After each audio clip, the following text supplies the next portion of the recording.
On Wednesday, in Minneapolis, a federal agent fatally shot a motorist, 37-year-old Renee Nicole Good. You heard that right. ICE shot a woman in broad daylight in the middle of the streets of Minneapolis. We are living in a very turbulent time. This is not normal. This is not what should be happening. Some people may say, okay, this was a last-minute decision made by the ICE officer, right? It was the heat of the moment. He got caught off guard. That is not what happened. You can watch the video right for yourself. A lot of people are saying he got hit by a car. He, got put in the hospital. She was trying to run him over. We have it right here. I'll show you again. On Wednesday, in Minneapolis, a federal agent fatally shot Right a there, you see motorist. him. She turns the car the other way if he's turning.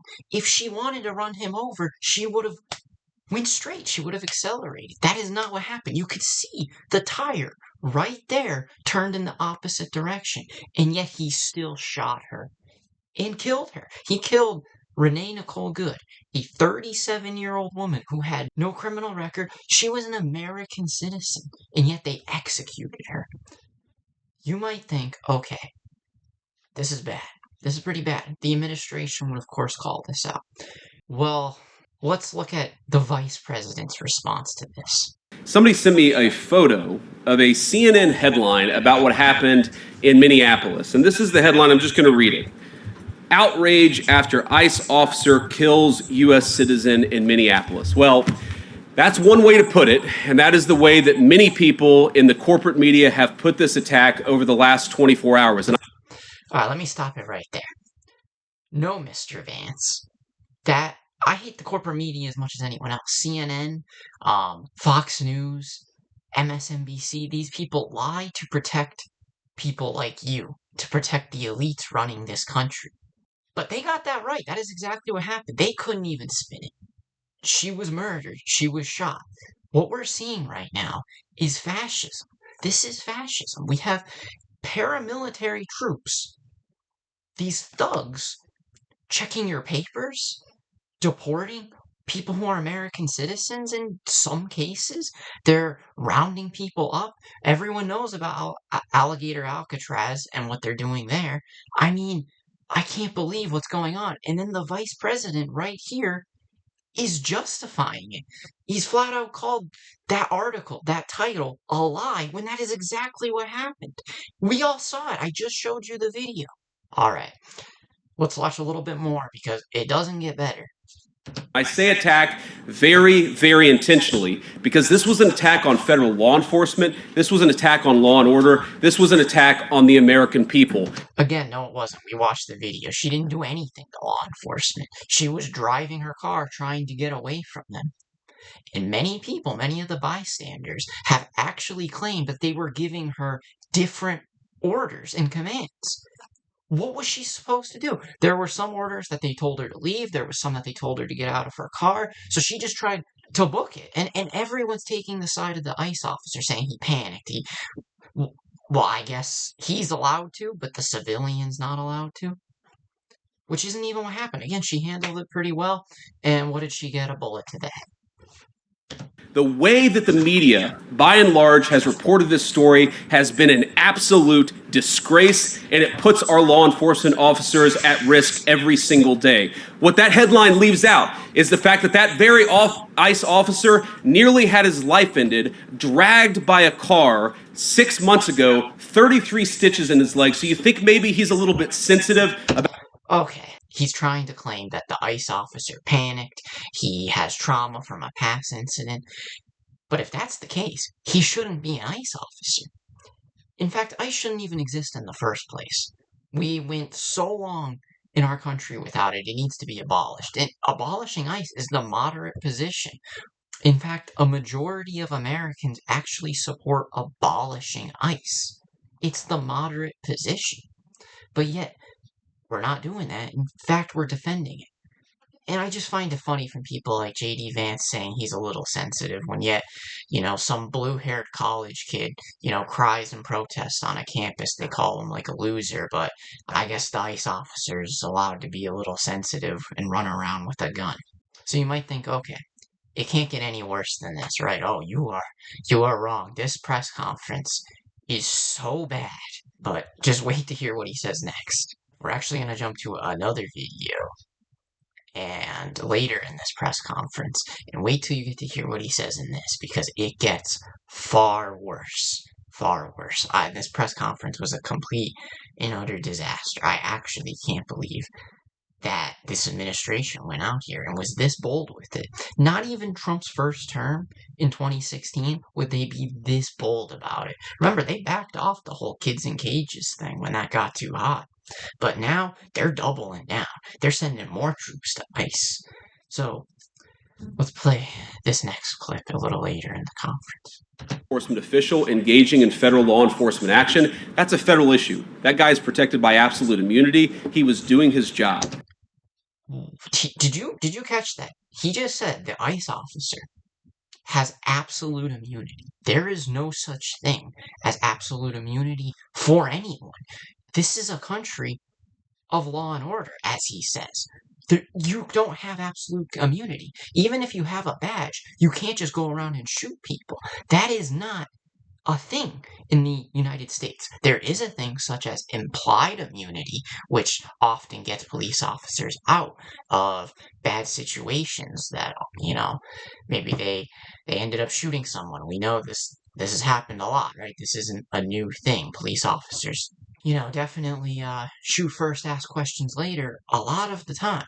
So yes, they have implied immunity, not absolute immunity. An implied immunity in this case is not helping him. You saw the video. He just shot her. Alright, now you may be like, okay, maybe ICE is pretty bad. It doesn't sound good. It doesn't sound like a good idea to have troops on the street checking your papers, arresting you, and shooting you if you don't comply. That does sound pretty bad, but Trump's not a fascist. This regime's not fascist. It's just, ICE itself is maybe pretty bad. Well, as you know, this administration isn't just doing fascist things in this country, but in other countries. We all know what they did in Venezuela. They just kidnapped the leader of another country. Imagine if any other country did that to the United States. It would be World War III. It would be psychotic. Imagine if China came in and kidnapped Donald Trump. Exactly, your reaction is that would be insane. That's how insane this is. You can't just go into a country, grab their leader. By the way, this country didn't even attack us. It wasn't like Pearl Harbor when Japan bombed Hawaii. They just came in and dragged their leader. But as you know, now he's got his sights set on Greenland. He's not okay with just overthrowing countries. Now he wants annexation. Right here we have this article. This came out as I was recording this video. There's a big conference at the World Economic Forum, and this is good news. Trump rules out using force to acquire Greenland.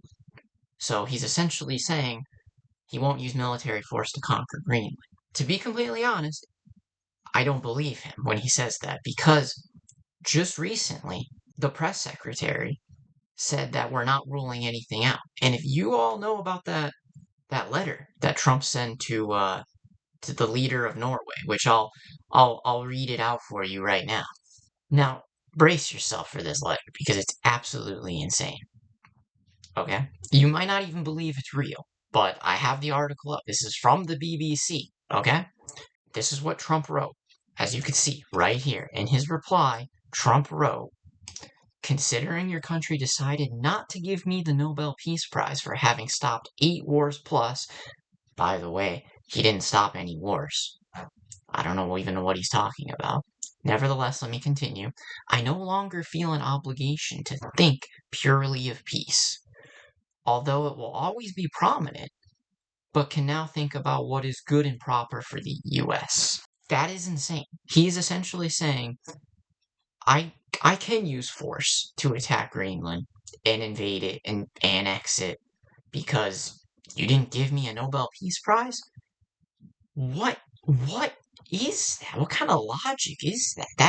That is insane. This is the ramblings of a fascist demigod. This is not normal. This is fascism. I don't know how people are still denying it this late into his second term. So you may be asking, okay, foreign conquest, invading random countries, having the police out in military gear and checking your papers all the time. This is looking pretty awful. This is looking pretty bad. But the people can't support this, right? I mean, that would be insane. Well, let's look up and see how many Americans actually support invading Greenland. Okay, so we went to Fox News. So if there's any conservative people watching thinking I'm just some hack and I don't know what I'm talking about, we went to Fox News to get this data, okay? And right here, they did polling data, and it says that most Americans oppose taking over Greenland, okay? Now here's the data right here. That includes 95% of Democrats, 94% of independents, and even 2/3 of Republicans. 68% of Republicans don't support taking over Greenland. But that doesn't matter to this administration. It just doesn't. They want Greenland. Why do they want Greenland? We don't really know. And, the only thing I can think is the people who funded Trump's campaign in 2024, the big corporations and the billionaires, want the minerals and the resources. Because what did Trump say when he, took out Maduro in Venezuela? It's all about the oil. It's the oil, right? What does Greenland have? Minerals. You must be like, okay, if Trump's doing all these things that people don't like, he's got to be unpopular, right? Let's take a look at that. Here we have a map, just to give a visual demonstration of how unpopular he is. So the lighter the color, like this pinkish color, means the state disapproves of him a lot. If it's a deep blood red, you're like we have Wyoming, look at they approve, 65%. Now, in all the swing states, Wisconsin, he disapproved of. Michigan disapproved. Pennsylvania disapproved. North Carolina disapproved. Georgia disapproved. Arizona disapproved. Nevada disapproved. Even in states like Texas, he's actually underwater. And in states like Florida. Not by massive margins, but he's still underwater. So you might be like, this is a good thing. Democracy is working. People are waking up. In a little bit, I guess. I mean, you still have states like Arkansas, 56%, and Oklahoma, 59%. You might be like, those are the blood red states. Like, what does their opinion matter?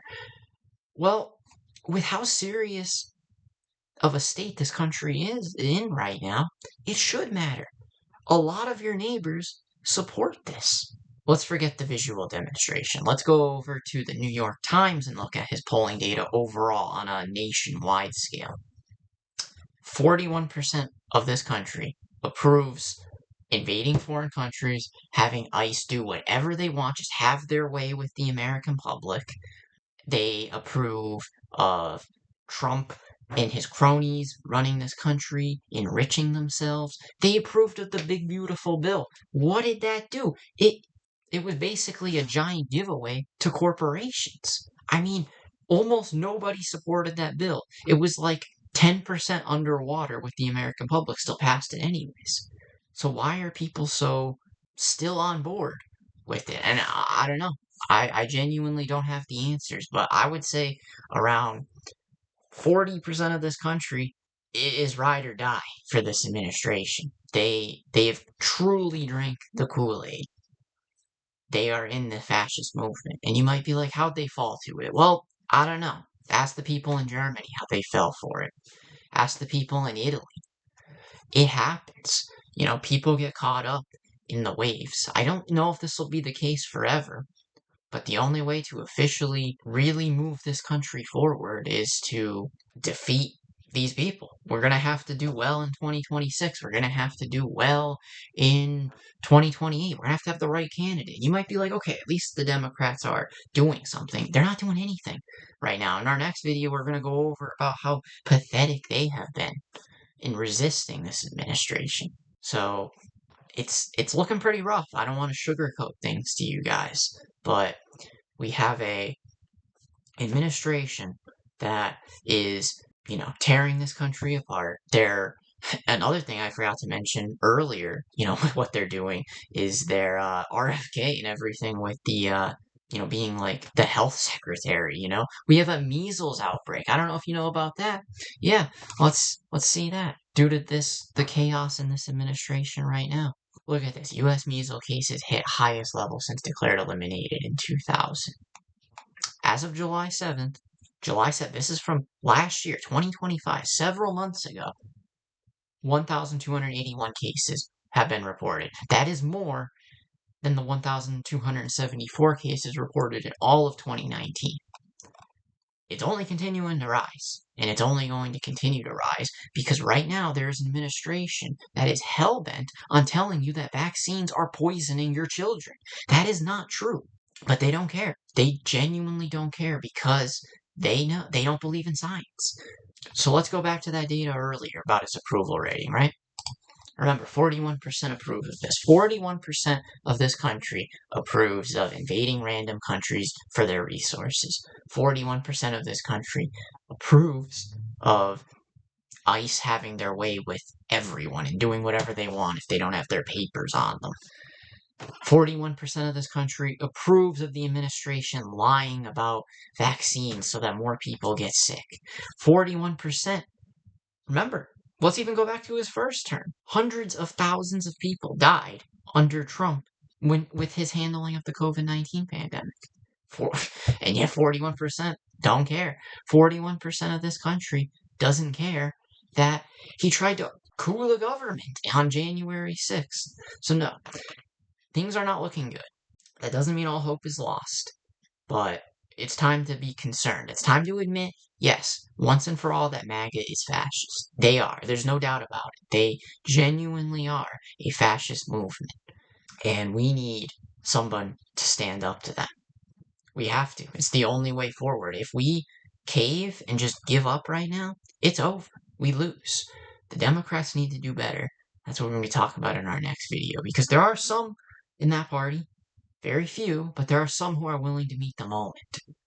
We need more like them. We need true fighters. We need people who are not only going to fight this regime, but are going to stand up for the progressive future that we all want. We all want people to have good lives. We all want people to do well financially. We all want people to be safe and secure. And right now, that is not what's going on in the U.S. All right, that's going to wrap it up for this one, but I'll see you guys in the next video.